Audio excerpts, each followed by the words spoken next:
Très récemment, une information est apparue sans discours officiel ni gros titres, mais ses implications sont considérables. Des documents, désormais publics du ministère britannique de la Défense, confirment que le Royaume-Uni a discrètement transféré l'intégralité de sa flotte restante de systèmes d'artillerie automoteur AS-90 à l'Ukraine. Près d'une centaine de plateformes, déplacées sans communication publique, font désormais partie intégrante de la structure d'artillerie ukrainienne en constante évolution. Cette révélation ne provient pas d'un point presse officiel, mais d'une demande formulée au titre de la loi sur la liberté d'information par un simple citoyen. Sa question portait sur un mot apparemment anodin utilisé dans les engagements précédents, tout. Lorsque Londres affirmait avoir engagé tous ces systèmes, AS-90, s'agissait-il d'un nombre limité ou bien de l'inventaire complet?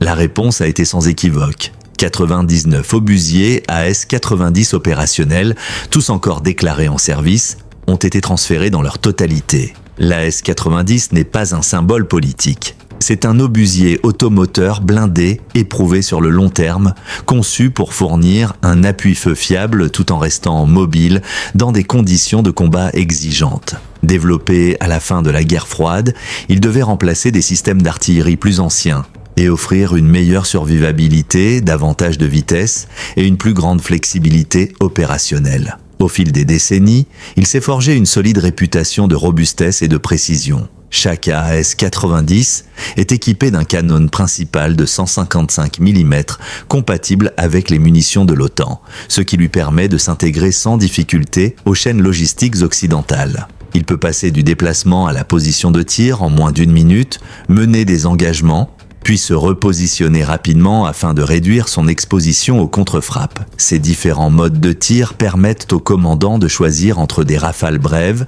un feu soutenu ou des séquences temporisées selon les besoins opérationnels. L'une de ses capacités les plus marquantes est l'impact simultané de plusieurs projectiles. En tirant des obus selon des trajectoires différentes, plusieurs coups peuvent atteindre la cible presque au même instant. Cette caractéristique complique les réactions défensives et augmente l'efficacité globale sans accroître la consommation de munitions ni le temps d'exposition. L'historique opérationnel du système est antérieur au conflit actuel. Des unités AS-90 ont été déployées lors des opérations dans les Balkans, puis pendant la guerre en Irak, où des responsables militaires britanniques ont salué leur précision et leur fiabilité. Avec le temps, le Royaume-Uni s'est toutefois orienté vers des plateformes d'artillerie plus récentes, laissant la flotte d'AS-90 disponible pour une réaffectation. Les premiers des transferts vers l'Ukraine ont débuté en 2023 après l'introduction par la Grande-Bretagne d'un nombre plus restreint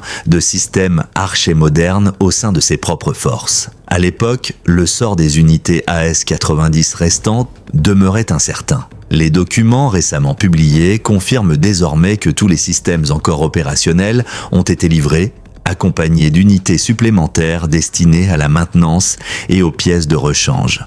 Même si tous les obusiers transférés n'étaient pas immédiatement prêts pour la ligne de front, les systèmes non opérationnels conservent une utilité importante.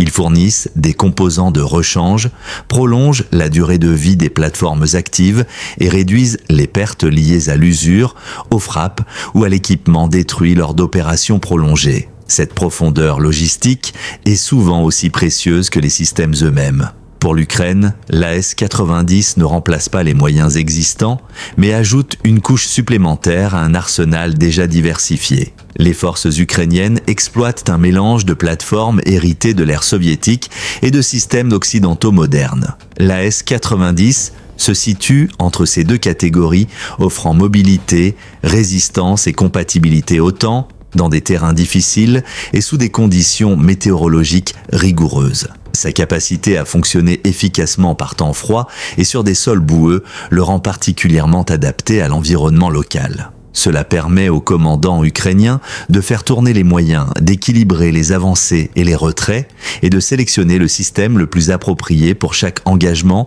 plutôt que de s'appuyer uniquement sur le volume de feu. Les mêmes documents confirment également que le Royaume-Uni a achevé la livraison d'autres équipements.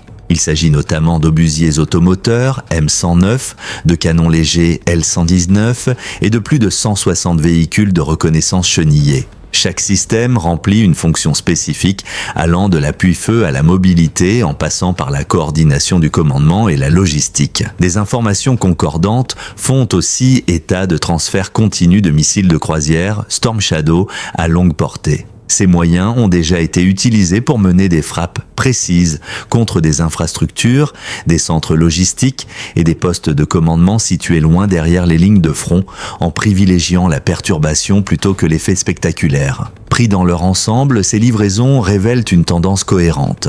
Le soutien est apporté de manière régulière, discrète et axé sur la durabilité plutôt que sur les annonces publiques.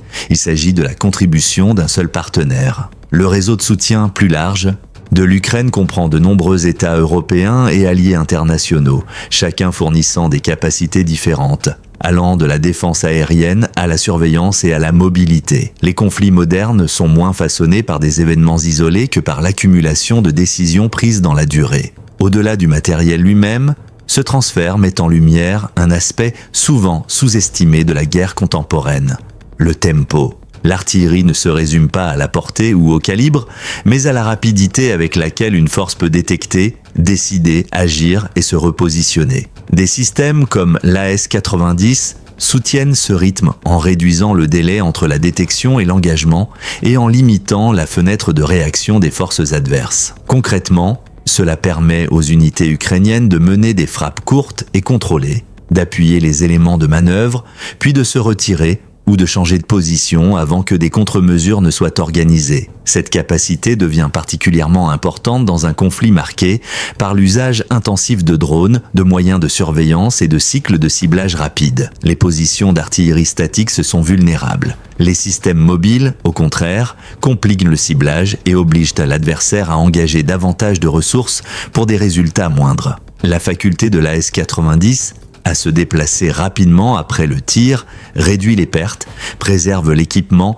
et maintient une pression constante sur plusieurs secteurs, plutôt que de concentrer les risques en un seul point. La dimension logistique de cette livraison est également essentielle. La standardisation autour des munitions de calibre OTAN simplifie les chaînes d'approvisionnement et réduit la dépendance à des stocks hérités. Cela se traduit par moins de retard, moins de goulets d'étranglement et une plus grande prévisibilité pour les planificateurs chargés de coordonner les engagements le long de vastes lignes de front. À long terme, cette cohérence logistique soutient l'endurance opérationnelle et permet de maintenir un niveau de préparation élevé, même lors de périodes d'activité intense. Le facteur humain est tout aussi déterminant. Les équipages ukrainiens ont démontré une capacité remarquable à s'adapter à des systèmes inconnus et à les intégrer rapidement dans des structures de commandement existantes.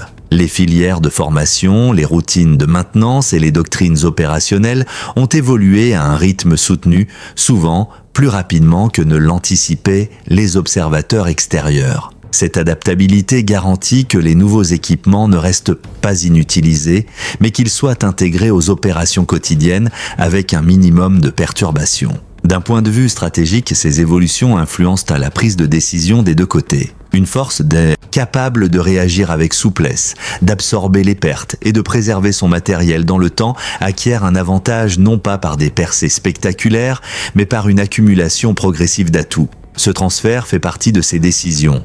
Pour rester informé à mesure que ces développements continuent de se produire, pensez à aimer cette vidéo, à vous abonner à la chaîne et à rester à l'écoute des prochains événements.